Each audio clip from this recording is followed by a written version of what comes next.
Here's the corrected version of your story with spelling errors fixed, punctuation added, and character names changed. I've replaced Mary with Clara, Susan with Margaret, Harold with James, and Emily with Sophie. No content has been added or removed, as per your instructions. I don't know what's worse, the biting cold of a Vermont winter or the feeling of being erased from your own family. Maybe it's the photo, that damned photo, hanging right in the middle of my parents' living room, like a silent declaration that I never existed, not ignored, not pushed to the side, erased completely, cleanly, like a wrong word on a perfect essay. I arrived home on Christmas Eve, boots still speckled with snow, coat soaked through. The smell of cinnamon and roast meat floated out from the kitchen like everything was perfect, like everyone was there, and maybe they were everyone but me. I had barely stepped into the living room when I saw it. A large, glossy, high-def photo, oak-framed and neatly hung on the wall opposite the fireplace. My whole family was in it. My mother, Margaret, in her favorite red knit dress, lips bright red, eyes gentle like she'd never made a snide remark about my choice to live independently. My father, James, with his trademarked awkward smile, the one he used only in photos or while signing insurance contracts. And in the center, catching all the light and focus, was Sophie, my sister, in a fitted beige dress, her blonde hair perfectly curled, smiling like she was posing for Harper's Bazaar. And me? Nowhere. Not off to the side, not blurry in the background, not hidden. I had been entirely, surgically removed, so cleanly that if I didn't know better, I'd believe I had never been there. I stood frozen for a few seconds, not long, just long enough for my stomach to knot, long enough for me to realize I had become a memory no one wanted to keep. "Clara, you're here." My mom's voice rang from the kitchen, warm and casual, like nothing was wrong, like I was still part of that frame, like everything was fine. I took off my coat, hung it on the hook near the door, and muttered a dry greeting. Stepping into the house, everything looked the same. Tree lavishly decorated, lights twinkling everywhere. The scent of cinnamon cookies and mulled wine thickened the kitchen. But inside me, something had cracked, not because of the photo, but because of the silence. No one said anything about it. No one explained. No one apologized. No one even pretended to be surprised. They simply ignored me, like I had never been part of this.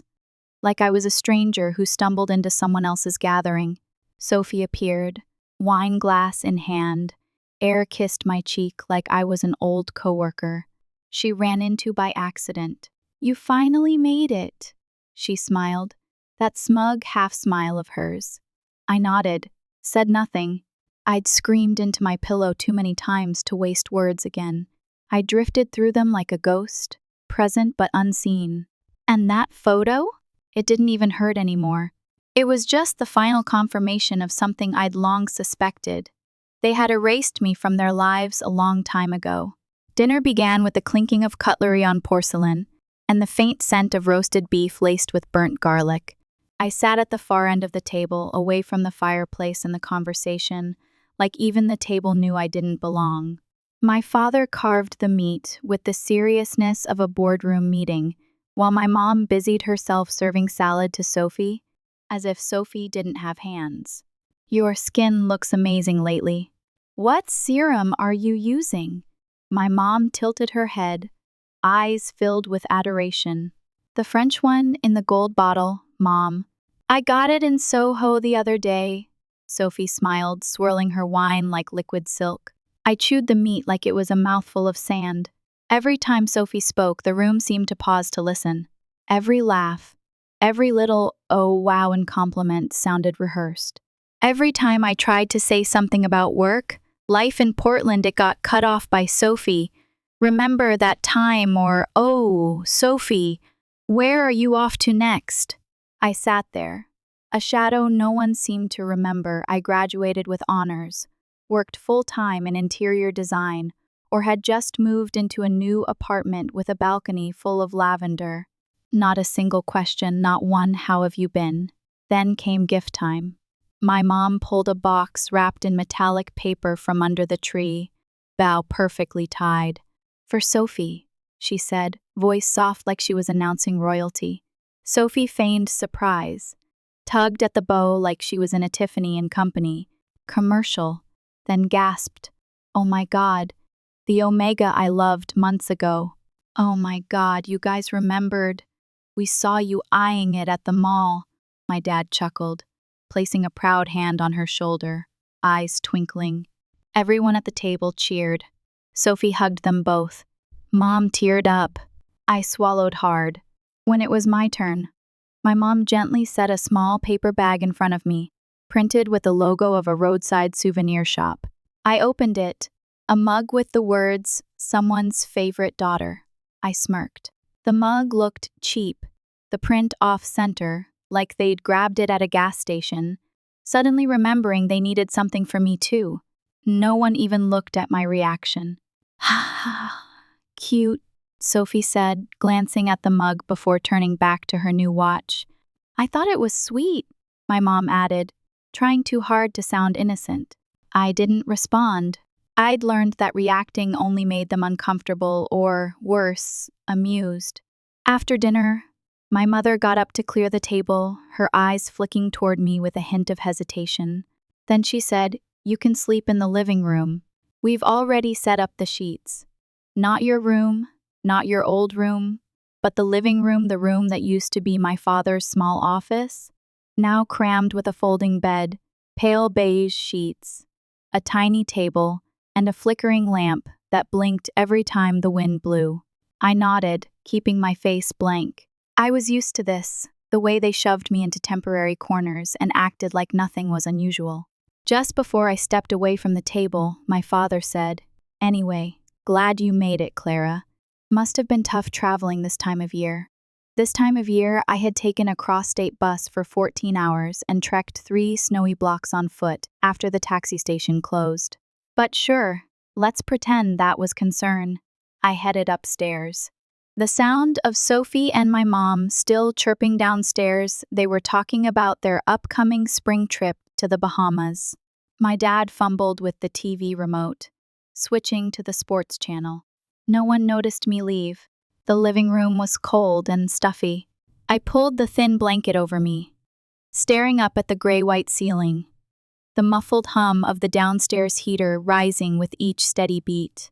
The mug sat on the table beside me, printed with that ridiculous phrase, a cruel reminder I didn't belong here anymore if I ever did. It was long over. I turned my back to the door.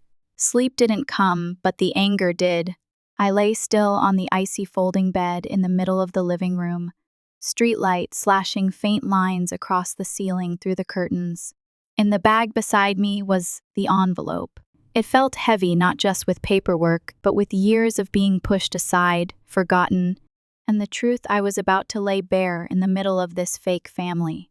At first, I planned to wait until morning after the waffles, after the coffee, after the tired little performance they called a warm Christmas.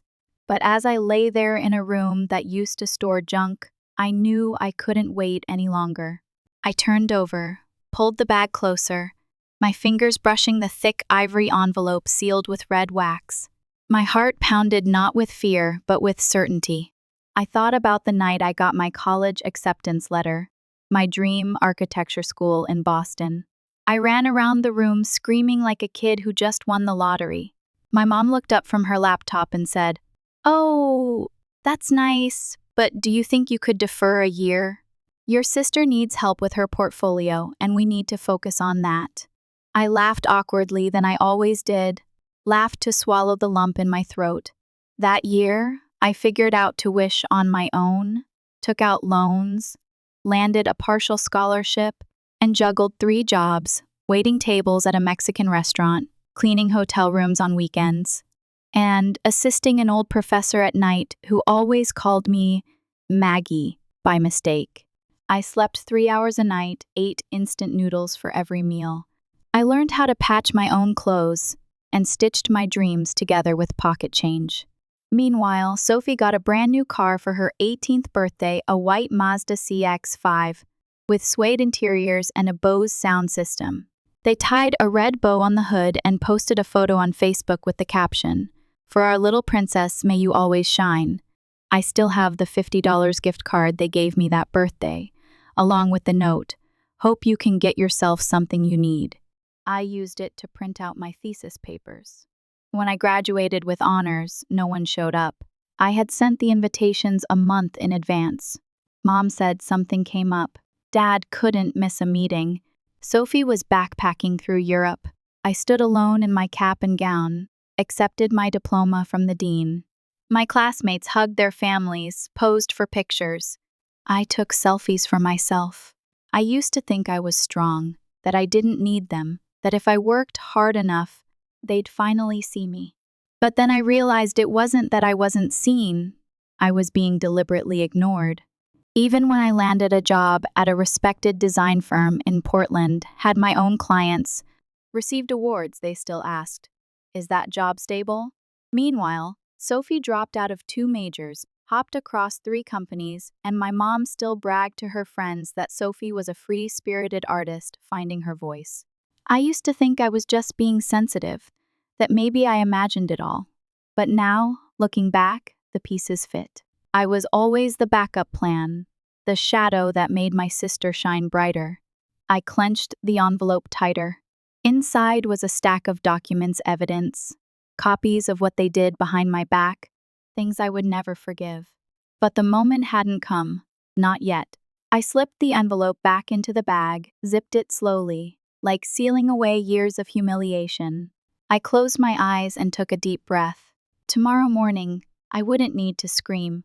I wouldn't need to cry. I would just smile, place the envelope on the table, and watch them read every line like swallowing acid. The truth would speak for me, and this time I wouldn't step back. I never imagined that requesting a simple proof of address to file for a small business license could open up a black hole full of long-buried lies. It was a gray Wednesday afternoon in Portland. I stood waiting at the county notary office, staring blankly at the digital number board blinking my turn. When it came, I filled out the usual information: name, social security number, current address. But when the woman behind the counter typed and frowned, I sensed something was off. "Clara Whitmore, right? Do you still own a house in Glenview?" Glenview? I'd never lived there. "I think your name is on the property indeed. Would you like a copy?" "Yes, please."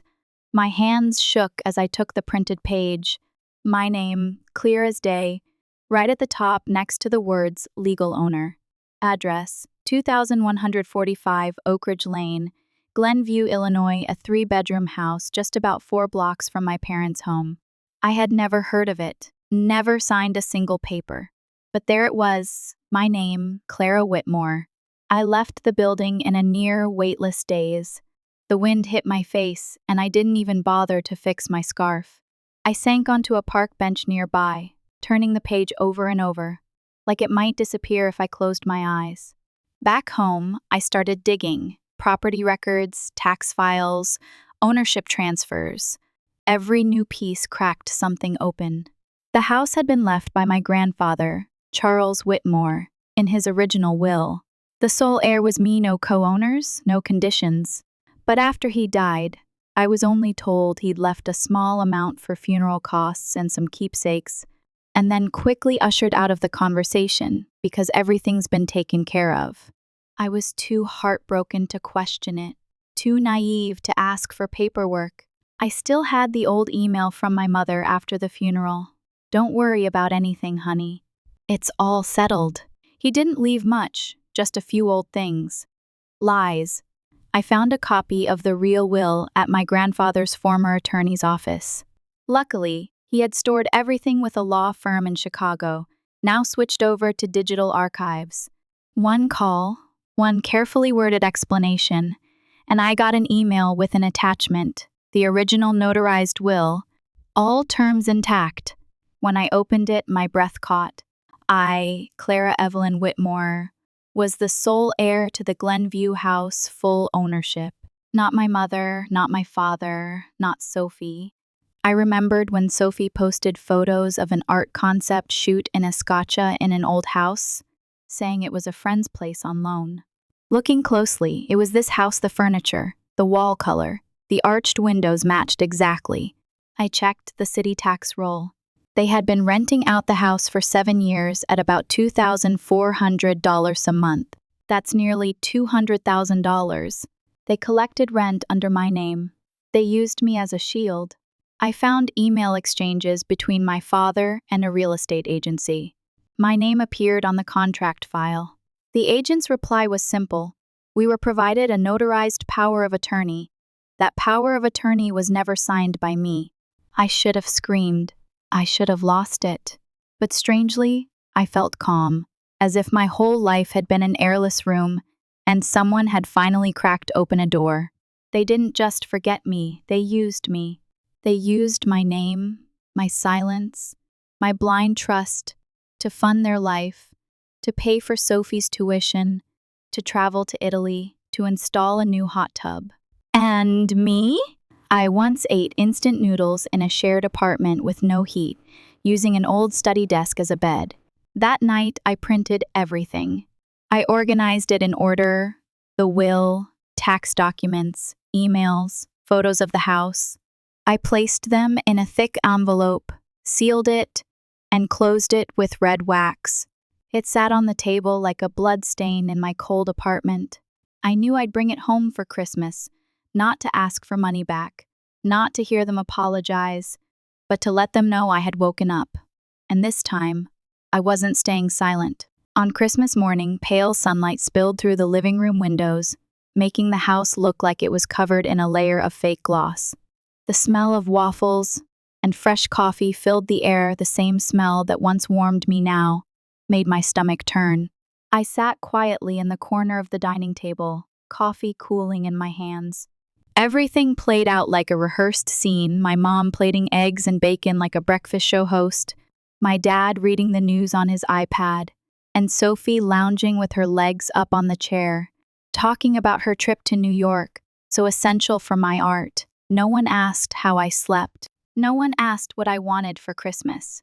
I was like a piece of furniture present but completely ignored. After the dishes were cleared and Sophie began round 2 of gift-giving, I stood up, pulled the thick envelope from my coat pocket, walked to the coffee table, and placed it down. "This is from me," I said softly, voice flat. My mother looked up immediately, eyes narrowing like I'd just dropped a snake in the middle of the living room. "A gift? You could call it that. But I'd prefer if no one opened it right now." I turned to leave, but, of course, they didn't listen. My father had already picked it up, squinting at the red wax seal like it was something written in a foreign language. He glanced at my mother. They didn't speak, but the complicity in their eyes said everything. My mother peeled off the wax, her hands trembling slightly. Sophie kept slicing through wrapping paper, completely unfazed. I sat back down in my chair, arms crossed, staring straight ahead. The sound of paper sliding from the envelope was sharp, like a blade. My mother read the first page, her expression changing by the second. My father leaned in to look, then snatched the second page. I saw the exact moment they understood what was happening, like the walls around them had suddenly collapsed. "This is," my mother stammered. "A copy of Grandpa's original will," I replied. "Notarized, with a file number on record." My father took off his glasses and set them on the table. His forehead was drenched in sweat. "Clara, where did you get this?" "Public records, with a lawyer's help and a bit of patience." Sophie stopped what she was doing, finally looking up. "What will? What's going on?" I turned to her, my voice slow, like explaining to a child. "Grandpa left the house in Glenview to me, only me. Not Mom, not Dad, not you. I'm the legal heir with full ownership, and I have all the proof." My mother placed the stack of papers down like they were burning. It's not what you think, Clara." "Really?" I let out a dry laugh. "Then why, for the past 7 years, have you been collecting rent under my name? Why did my sister use it for her art photo shoots while I didn't even know I owned the house?" My father stood up, the chair screeching behind him. "You have to understand, at the time, things were complicated. The family needed money. Sophie needed tuition. Your mom was unemployed for a while, and that justifies forging my signature, taking property under my name, and turning it into your personal income?" I stared straight at him. "If Grandpa knew what you did, he'd turn in his grave." Sophie went pale. But that house paid for so many things for me. Without it, what do you think?" I cut in. "You were raised on my money without knowing.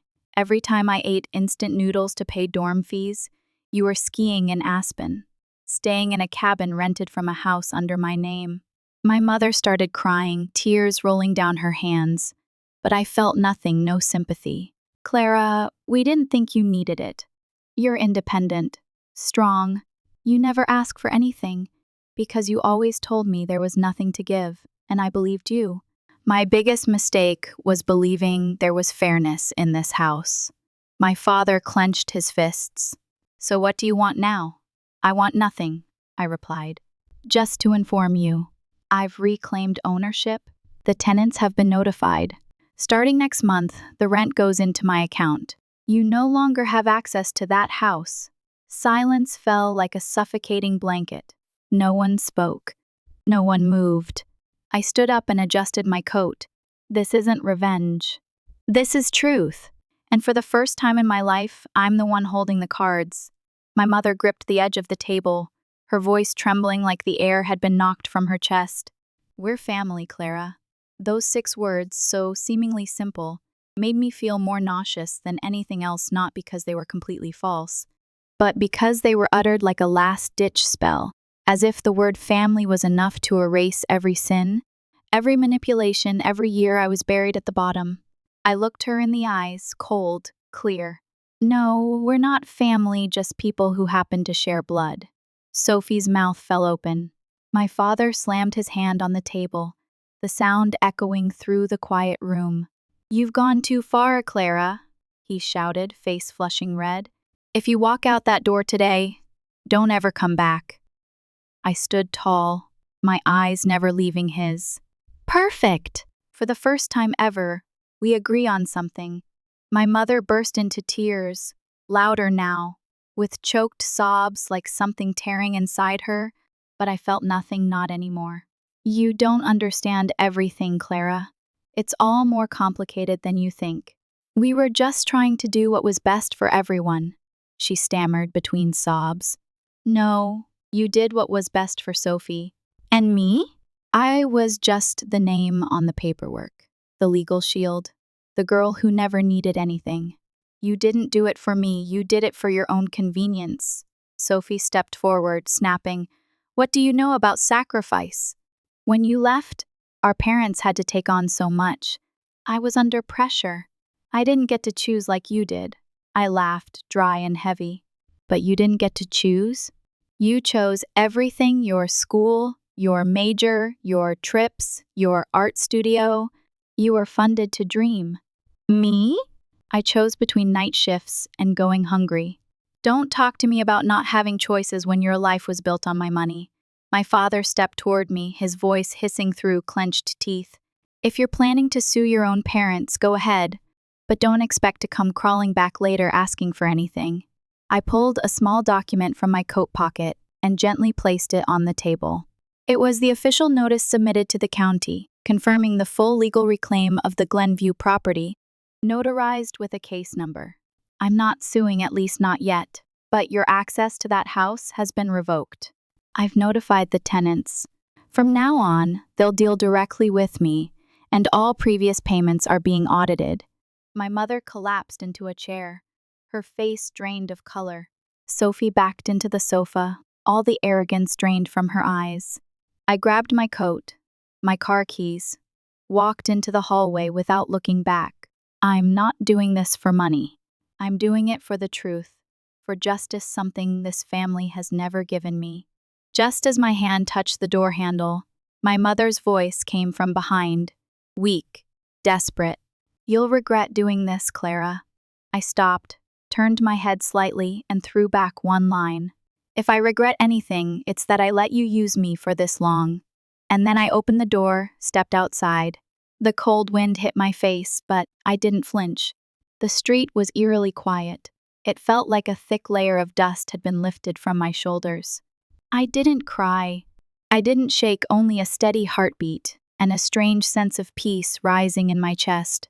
For the first time in my life, I walked away from that house, not as the one who endured, but as the one who decided.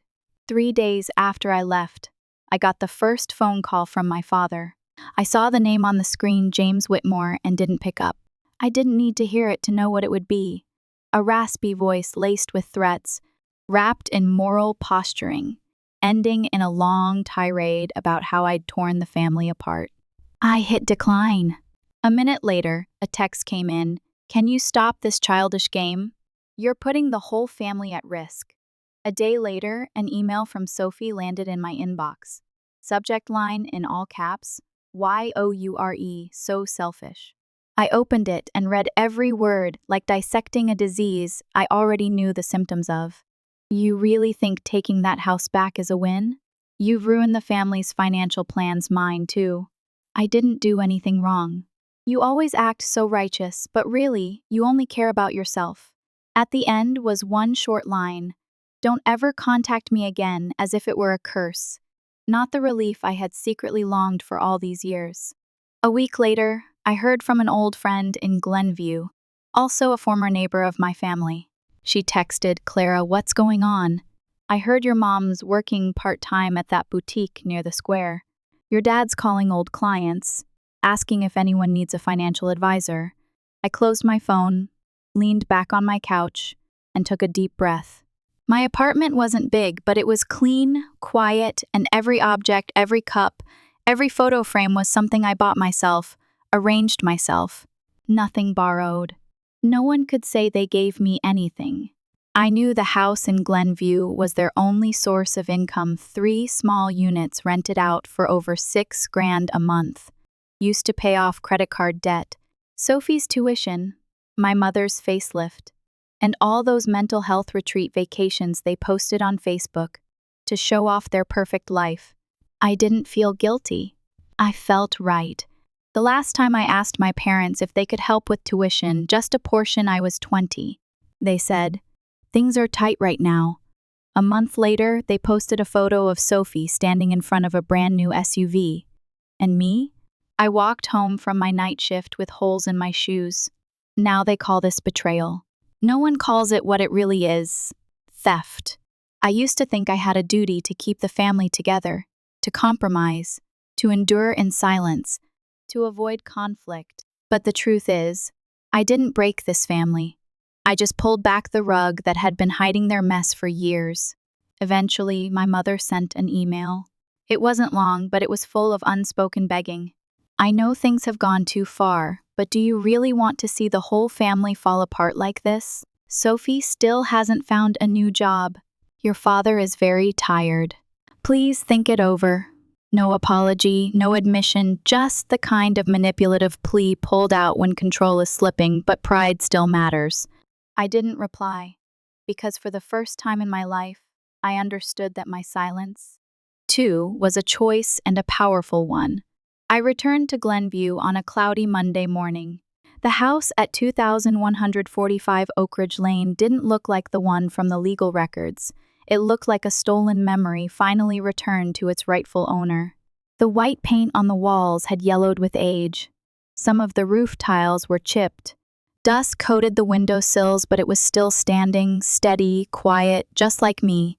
I hired a local crew, fixed the roof, repainted the entire exterior, replaced broken windows. I personally picked every paint color, every kitchen cabinet handle, every new light bulb. Every detail was my choice, no interference, no resistance, no one cutting me out of the picture. I met with each tenant. At first, they were hesitant, used to dealing with a third party. But once they learned I was the new owner, and especially when I lowered the rent by $150 per unit to match the actual market rate, their attitude began to shift. An elderly woman on the ground floor gave me a box of homemade cookies along with a handwritten note. "You're the first landlord who's ever learned my name." I kept that note like a keepsake. The house slowly came back to life. The backyard was cleared of weeds, and I planted rows of lavender along the fence. Every time I walked through the front door, I felt like I was stepping into a new space. A completely different chapter, no scolding voices, no loaded questions, no one calling me the stable one who doesn't need anything. Just me and my life, finally in my own hands. I changed my phone number, deactivated Facebook, left the family group chat. Step by step, I untied myself from the nest that had long since rotted. My father called twice more. I didn't answer. Sophie sent a 3-minute voice message, her voice choked, saying, "You made me lose everything." I deleted it after 5 seconds. My mother sent a handwritten letter, the ink smudged maybe by tears, or maybe for effect. In it, she wrote, "You've always been strong. I thought you didn't need anything. If I ever seemed cold, it was because I believed you could stand on your own." No admission, no apology, just a subtle shift of blame masked as trust. I folded the letter and tucked it in a drawer. Didn't rip it up, didn't reply because I'd come to realize one thing. I didn't need apologies from people who didn't believe they'd done anything wrong. Every morning, I brewed coffee in the freshly painted kitchen and sat by the window, watching sunlight slide through the curtains. I opened my laptop, closed design deals with remote clients, then strolled through the old neighborhood, now my city, not the place they raised me to control me. I started to feel light, no more anxiety every time my phone rang, no more pretending to be okay for anyone, no more needing to prove I deserved a love that was never offered. I lived. I breathed. I was at peace. And to me, that's something no expensive watch or flashy family gathering could ever buy. True freedom. It's been 3 years since that last Christmas, the first stepped foot in my parents' home. I still live in the house on Oak Ridge Lane, not because I'm holding on to anger, but because it's mine, plain and simple. The house has changed. No longer a place hiding secrets behind walls and forged paperwork. It's a real home, full of light morning birdsong and the scent of coffee drifting from the kitchen. I chose to live here because it's where I can fully be myself, unerased, uncut. On the fireplace, mantle is a single photo, not a family picture, not a vacation snapshot, not a forgotten graduation portrait, just me, standing in front of the house, holding a ring of keys with a soft smile on my face. No one's cropped out. No one pushed aside to make space for the more successful child. The photo is a quiet but firm statement. I'm here. I matter. I exist. Sometimes, I still hear about them through an old neighbor or a stray forwarded email. My dad retired earlier than planned after financial instability. My mom still works at the boutique, now stationed at the perfume counter. Sophie once moved to New York but couldn't make it. Now she teaches part-time art classes at a small community center in Iowa. None of them reached out again, and I'm not waiting. I no longer wake up with a knot in my throat. No longer flinch at a familiar name flashing on my phone screen. No longer spend hours composing imaginary scripts for a conversation that will never happen.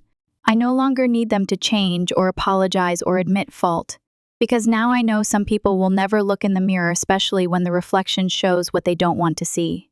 Instead of waiting for them to acknowledge my worth, I give that acknowledgement to myself.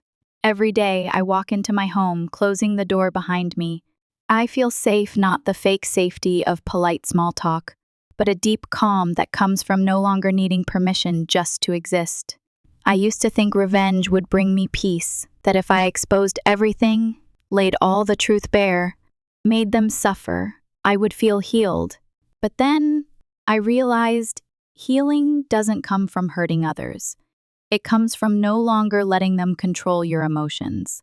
I tend to the flower garden in the backyard, read books on quiet, sunny afternoons, and sometimes walk the neighbor's dog because her elderly owner needs help. I live slowly but not aimlessly. I stand firm.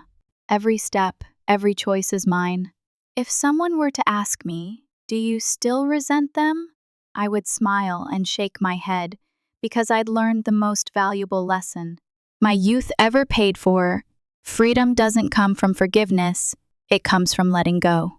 I've let go. And in that moment of release, I reclaimed everything they once tried to take from me. My name, Clara Evelyn Whitmore, is now tied to a place where no one can erase me. Clara's story is a clear reminder that sometimes the deepest pain doesn't come from being forgotten, but from being deliberately erased by those we once called family. But from that betrayal, Clara rose. She took back control of her life not through rage or revenge, but through clarity and self-determination. She no longer seeks validation from others because she has given it to herself. And that is the greatest lesson of all. True freedom begins the moment you stop asking permission to exist. What do you think about Clara's journey? Have you ever experienced something similar? Share your thoughts in the comments below, and don't forget to follow the channel for more honest and powerful stories about life, family, and the choices that shape us.